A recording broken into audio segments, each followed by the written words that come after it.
Hey, welcome into the Main Street Maury High School Football Preview Show for Week 9, right? Yes. Yes, 9. Week 9. Two Week more 9. games left after this week. Time flies when you're having fun. I'm Maurice Patton. That's Chris Yao. And short slate. Thank you, fall break. What do we got? We got 3 games this week. Only one of those is a region contest. So before we get into those, we're going to take a little look at area region standings heading into week 9, because obviously with it being week 9 of an 11-week regular season, postseason is looming. Postseason is looming, and this is my favorite time of year, as you know. Yeah, we're getting to the if-then portion of the schedule, and there's one looming in particular that's going to be a little dicey. Yeah, and you and I talked earlier about Region 5-2A. Mm-hmm. We may not have been completely... Oh, in our previous conversation? Yeah. We may not have been completely... Because Loretto and Mount Pleasant play in Week 11. Right. But Waverly and Mount Pleasant play in Week 10. Lewis County and Waverly play in Week 11. Wait a minute. What? Waverly and who? Loretto. Oh, play in Week 10. That's right. Next week. So they've yet to play Lewis County or Loretto, which means they could spoil the party for anybody or everybody. Or everybody. So it is. This part of the season is nuts for Region 5-2A. Waverly is 6-1 overall, 3-1 in region play. Their loss is to Mount Pleasant. Right. Mount Pleasant is 7-1 overall, 4-1 in region play. Their loss is to Lewis County. Correct. Lewis County is 7-1 overall, 4-1 in region. Their loss is to Loretto. That's correct. Loretto sits at the top at 7-0 overall and 5-0 in the region. But as you said, they finish up in Week 11 against Mount Pleasant. And next week, Loretto is off. No, Loretto plays out of region this week. Next week, Week 10, Loretto plays at Waverly. Yes. Waverly finishes with Loretto and Lewis County. So it's all right in front of Waverly then. It really kind of is. If they sweep.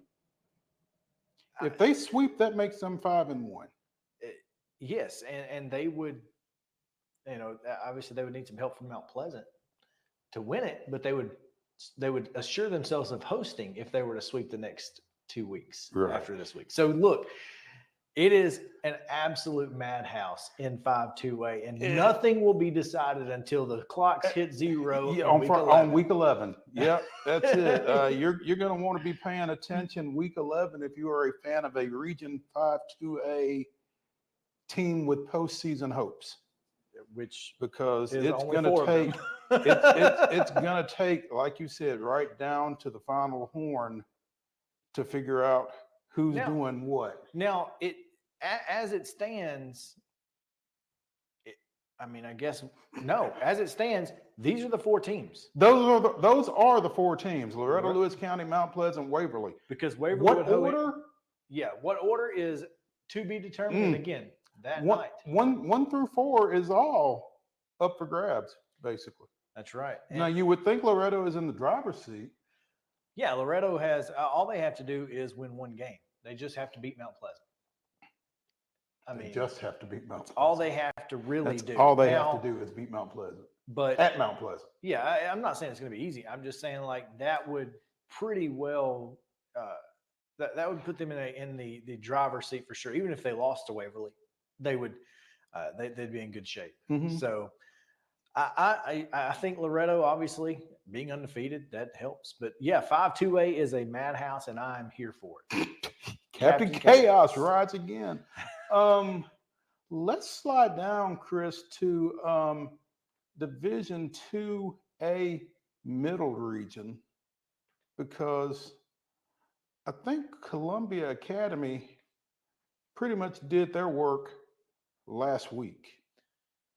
The only thing that could throw a wrench into it is, one, losing to Mount Juliet Christian, which is highly unlikely, but I'm not saying impossible. But if Franklin Grace were to win the next two, I don't know what their schedule looks like, but they've got at least another region Well, game. Franklin CA finishes against Franklin Grace in week 11. Right, but I don't know who's between there because they've got at least one other game between there, I think. Mm-hmm. And depending on what happens in that, Franklin Grace and Columbia Academy could potentially be playing for number one spot. But I think CA certainly put themselves in the driver's seat Friday for home night. field. That's yeah. right. Oh yeah. They're pretty much home field for sure because they have a tiebreaker over everybody but Franklin Grace at this point. Right. So Columbia Academy sits at the top of that region. They are 5-3 overall, 3-0 in the region. Donaldson Christian and Franklin Grace are each 2-1 in region play. DCA is 5-3. Grace Christian is 4-3, and then Nashville Christian is also 2-1, but they're 3-4 overall. And I don't know how many. Do all 4 teams? Do 4 teams go from D2A? I believe so because you've got it's. What is it? 12 teams and 4 buys. Yeah, the thing is that one of the regions gets their 2 seed gets a bye. I don't know. Yeah, and I think it rotates. It rotates, but I don't know who it is this year. Yeah. I mean, who knows? But yeah, Columbia Academy winning the region ensures you of a bye, which is huge in the in the D2 playoffs. Well, I think it's huge in the D2A playoffs in particular with the smaller rosters. It gives you a chance to let some banged up guys kind of heal up a little bit. Some guys that have had to go both ways. Some guys that may have some nagging ankles, different things like that. Yeah, one in particular. Without necessarily having to sit them out of a game. Region 5-5A, Chris, and there is a game that we'll be talking about later in the show that has some significance in terms of this region, but Shelbyville sits atop the region at 3-0. They're 6-1 overall. Tullahoma is 6-2 overall. They are 3-1 in region play, and they're 1 loss. And if there's anybody out there that can explain this one to us, we're all ears. What was it, week 2? No, it was, I want to say week 4. No, I don't think it was that late that Franklin County beat Tullahoma 17-16. It was certainly Franklin a game. County 1-7 overall, 1-3 in region play, and their 1 win of the year is over a team that's got a shot because I think Shelbyville and Tullahoma play in week 11. Week 11. That's correct. Tullahoma's off this week, so I can't go back and look at or can't find their schedule off the top. Let's see here. I'm telling you, it wasn't. I don't think it was week. Yeah, it was week 4. Was it? Mm-hmm. I thought it was earlier than that. Okay. Yeah, it was week 4, and then. And who had they lost to previously? Stewart's Creek. They lost in week 1 to Stewart's Creek, Tullahoma. No, I mean, who had Franklin County lost to prior to that win? Coffee County, South Pittsburgh, and East Hamilton. That's since then, fairly respectable. Yeah, I mean, look, South Pittsburgh, obviously, Coffee County is a great team. East Hamilton, really good too. Moore County, a great team for a 1A, and then Shelbyville, Lincoln County, and Columbia are their losses. Yeah, but boy, what a crazy situation that they find themselves in. Because here's the thing: they're 0-3 in the region and still have a shot at the playoffs. Well, they're 1-3 in the region. I'm sorry, 1-3 in the region and still have a shot at the playoffs. Mm-hmm. Because now they got to have some help.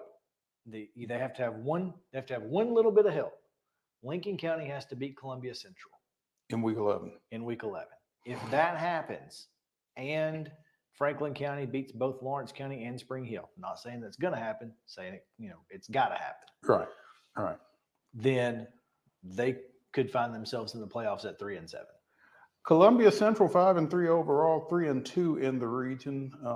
Off this weekend. Lawrence County 3-4 overall, 2-2 in the region, tied with Lincoln County, both overall and in region play. And again, we'll talk about that Shelbyville Lawrence County game later in the show. And the unfortunate part about 5-5A is if you don't win it, you've got to play one of Page, Nolensville, or Centennial.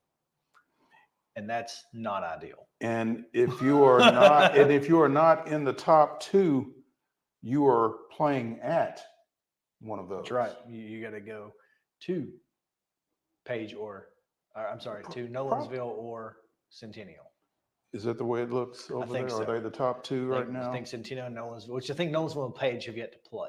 So again, one of those 3. Yeah. You're going to have to travel, and it's wild, man. Yeah. And that 3, like you said, is no picnic. Region 6A, pretty clear cut, pending the result of Ravenwood and Brentwood in week 11. Yep, Battle of the Woods to decide it. That's going to decide the region championship. Not necessarily. Not so fast, my friend. Independence has not played Brentwood. That's right. Independence goes to Brentwood in week 11. And if Independence were to beat Brentwood, then if Independence were to beat Brentwood, then Independence would be in play for a home game. If Ravenwood were to beat Brentwood the following week. Right. That would ensure Independence a home game. That being said, if Brentwood were to beat Ravenwood, then you've got a 3-way tie for the number 1 spot. And Independence could potentially be number 1. Win the darn thing. Yeah. So I don't think they could because of their overall records. I think overall records is where it gets I think so. Crazy. But yeah. Summit, meanwhile, is locked in at number 4 with their 37-6 win last weekend at Overton. So again, top 3 teams in that region yet to be decided, which means home field yet to be decided. Yeah, I think Independence's hope is that you beat Brentwood and Ravenwood beats Brentwood as well. Then you are in a situation where you're the 2. You're the number 2. Yep. Yeah. I mean, again, Independence is no stranger to the number 3 in this region, especially going to Region 5, 6A. And they've done that and been successful doing it. They have been, but still, I mean, home playoff games are always better. They would like to play a home playoff game, and I don't know how long it's been since they have. It's been a while. Yeah. Because most of those, after they go on the road and win at Smyrna, it felt like, and then that 1 year at, not Siegel, Laverne. 1 year was at Laverne. They end up having to play Brentwood in round 2 almost every time. Right. And they have to go to Brentwood so I don't know when the last time they played a home playoff. Now, and the last couple of years, this region was Region 7, 6A, so they had to go to Memphis. Right. Which and they has lost been both no picnic. of those first round games. So yeah. Okay. There you go. Well, there's a little taste of what awaits us down the road. Let's take a look when we come back at the 3 games that we do have here in week 9. Again, thank you, fall break. We'll be right back.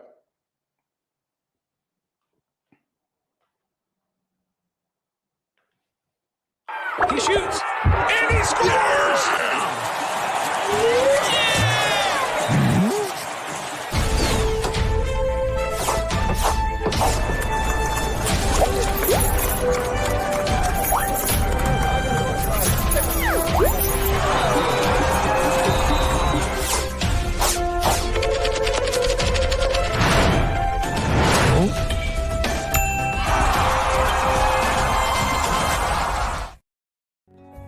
Since 1975, Mid-Tennessee Bone and Joint Clinic has treated the orthopedic needs of Middle Tennessee residents. The trained physicians provide surgical options and minimally invasive options to treat all orthopedic needs. The walk-in clinic, OrthoQuick, helps you bypass the ER while treating sports injuries and acute needs Monday through Saturday. Visit MTBJ online at mtbj.net or on social media at Mid-Tennessee Bone Joint Clinic. Welcome back into the Main Street Maury High School Football Preview Show for Week 9. I'm Maurice Patton. That's Chris Yao. And again, short slate this week. 3 games starting.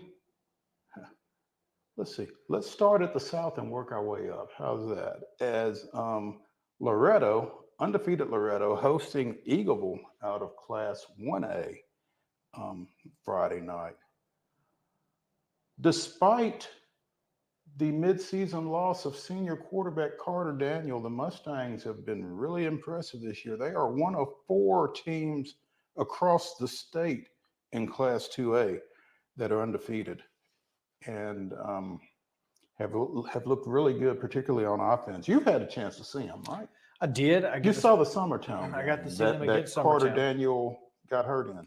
Right, and this past week, Mason Tidwell actually passed Carter for passing yards on the season. Mm-hmm. So that just goes to show that one, Mason Tidwell's had a chance to play in a lot of football games. One, mainly because they've been ahead, but even since the injury, he's gotten a chance to do some damage, and he certainly does it. I mean, you look at their 2 numbers side by side, 32 of 57 for Tidwell for 693, 6 touchdowns and a pick. Carter Daniel, 30 of 55. I mean, 2 less completions on 2 fewer attempts. Yeah, so it's uncanny how almost perfect they are. So it's wild that Loretto has at the Class 2A level has 2 quarterbacks who are starter worthy. Yeah, and I think, and we've talked about it before, whether it be Carter Daniel or Mason Tidwell, I think the job gets a little easier when you've got Clint Seymour, Corbin Reynolds, and Jack Welch to throw it to. Yeah, I mean, you can obviously you can always default to the fact that Loretto has had a lot of success with those guys on the outside, and of course the effective run game helps them almost as much as anything. Yeah, sure. Jaden Stoltz and Nicholas McDowell have been vital in keeping defenses honest as much as anything. Yeah, that's the key. Is you got to keep those safeties out of the box for one with the pass, so that helps open up the run game. But then you also they can't just send 7 guys in coverage either, because somebody can bust you up the middle for 15 or 20 and you're or more and then you're really in trouble. So that's having a balanced offense as with the offensive line that they have. They've been able to keep their quarterbacks upright. They've been able to open up holes in the run game. Really, this offensive line has been probably the biggest key to their success. Yeah.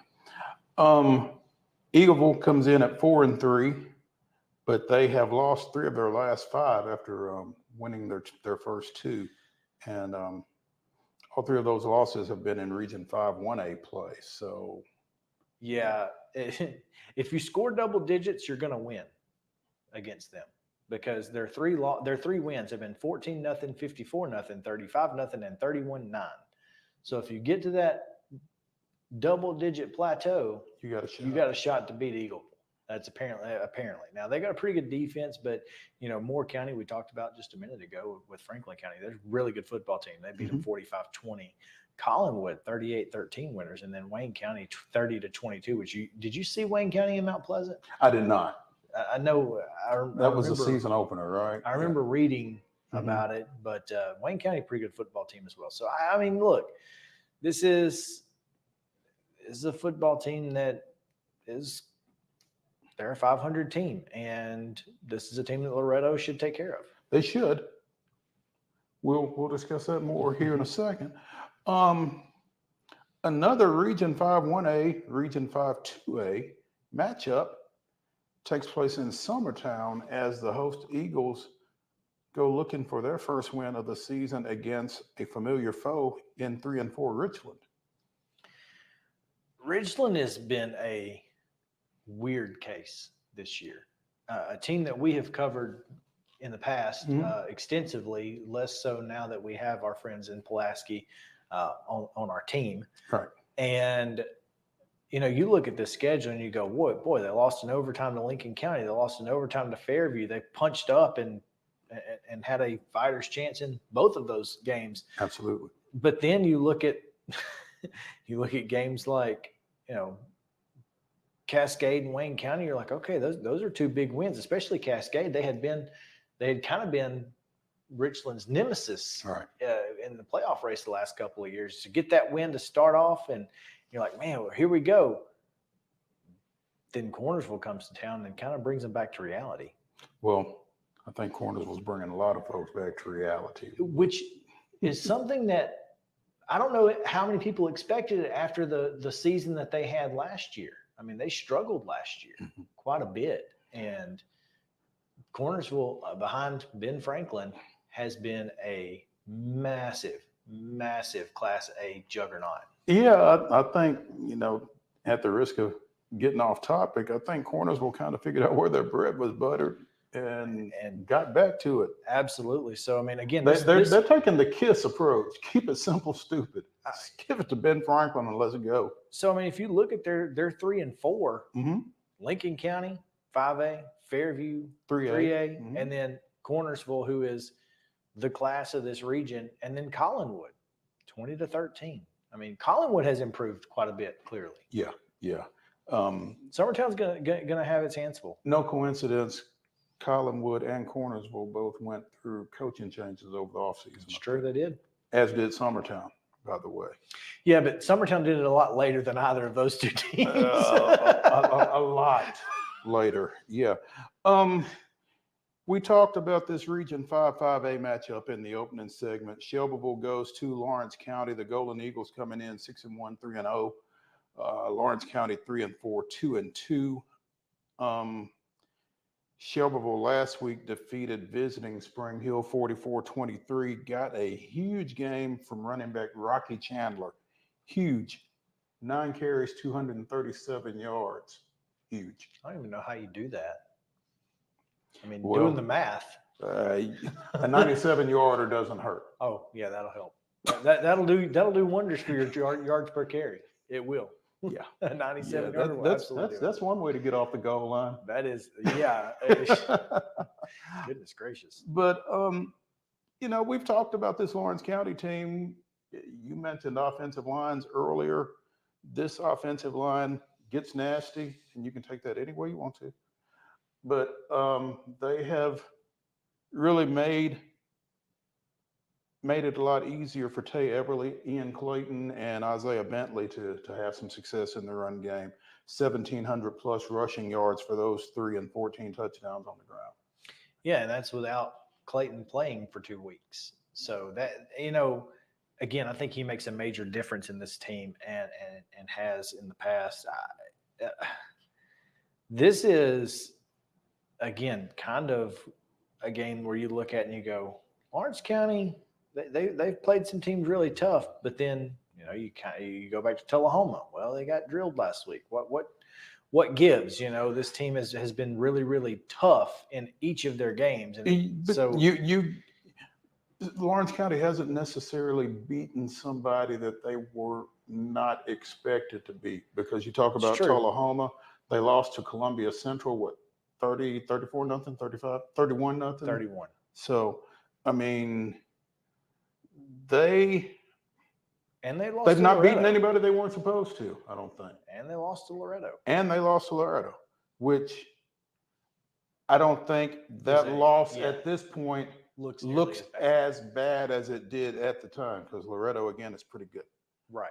And so, I don't think this is a game like Lawrence County's supposed to win, but it is at home. And when you can control the clock as well as they can with the run game, you give yourself a chance. And you have to control the clock against Shelbyville because they have big playability, like Rocky Chandler, 97 yards. Yep, absolutely. So those are the 3 games for this week. When we come back, we will tell you who we think is going to win those 3 games. I've been saying we're going to tell you who's going to win, but that hadn't necessarily been the case. So stick around.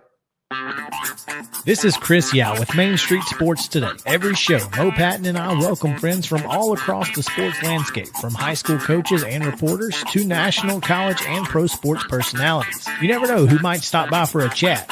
She's on Thinking Out Loud, presented by Regions, and Out of Pocket with Alyssa Lang. It is, in fact, Alyssa Lang. I'm a little nervous. I'm going to lower the bar for guests now. Oh, no. Apologies in advance. It sounds like SEC Commissioner Greg Sankey. got that radio voice. I going. do. It's a good sounding, Thanks for Commissioner. radio too. As do we. And then here's the other thing. You guys, you're spot on with the name. Everybody wants to be on Main Street. Everybody wants to be on Main Street. So And we reach every main street in Middle Tennessee, Coach. yeah, that's it. So Perfect. when you are on Main Street and you are moving You gotta love it. like you're moving, I was impressed. I'm glad someone.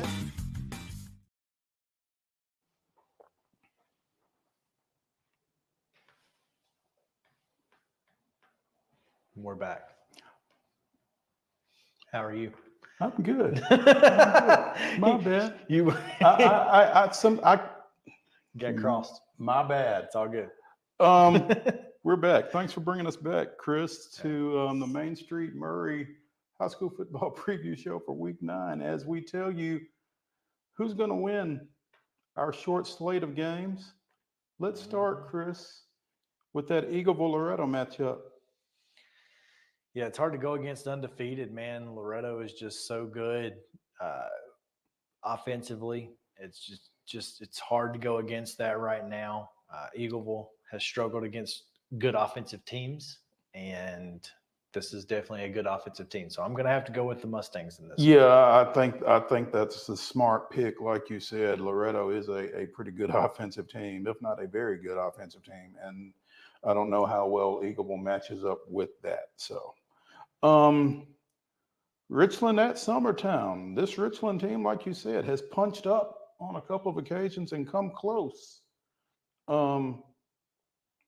Punching up yet again, I guess. Not as high. Yeah, no, this is a team that they were in the region with last year. Mm-hmm. So, and this was a really good football game last year. It was in the rain. I was there. I remember it was pouring down rain, and Summertown took Richland to the brink in a game that they probably shouldn't have. But you know, because it was right after Ray Rice. Rick Rice. Rick Rice. Rick Rice. Not Ray Rice. No, No, Rick not Ray Rice Rice. had left. He had just left, and I think it might have been Busby's first game as interim coach. Okay. And they go over there and just about win the game. So Well, and you know, the rain is a great equalizer. It Most is. coaches will tell you, but you know, Ethan Workman ain't walking through that door either. Ethan Workman was a big part of that offense, and his brother's still there though, isn't he? The big kid, I believe 22. so, That yeah. now I don't. He's obviously not Ethan Workman offensively. He's Right. great tight end. Mm-hmm. Doesn't quite do as much as Ethan did offensively No. for the Raiders, but they do still have Bryce They do still have Bryce Miller. at quarterback, so he can make things happen. A full year after that elbow. surgery. Yeah. So I don't know. We'll see. I feel like this is a game that Richland feels like it should win, and I think they've got a little more experience winning, and that's why they get it done. Yeah, I think this is a game Richland feels like it should win. I think this is a game Summertown feels like it can win, I agree. especially at home. I don't think they do. No. I think Richland gets this one. Shelbyville Lawrence County, big region game. Kind of the same thing. Look, Lawrence County has a great game plan with their offense. They've got the three-headed monster in the backfield, and I think that they have an opportunity to do some great things, but not against Shelbyville. I mean, this is a juggernaut of a team. The offense is just phenomenal, and the Golden Eagles are on a little bit higher level than almost anybody outside of Tullahoma in this region. Yeah, I just think Shelbyville's ability to make big plays is going to be the difference in this ball game. I like the Eagles here on the road. That does it for a short Week 9 here on the Main Street Maury High School Football Preview Show. Be sure and follow Chris at that Shelbyville Lawrence County game, at ChrisYow14 on Twitter or on X. Whatever. Yeah, whatever. Still Twitter as far as I'm concerned. I'm making the long drive down to Loretto for the Eagleville game. You can follow me for updates at @MoPatton_sports. So be sure and check us out. We'll see you next week.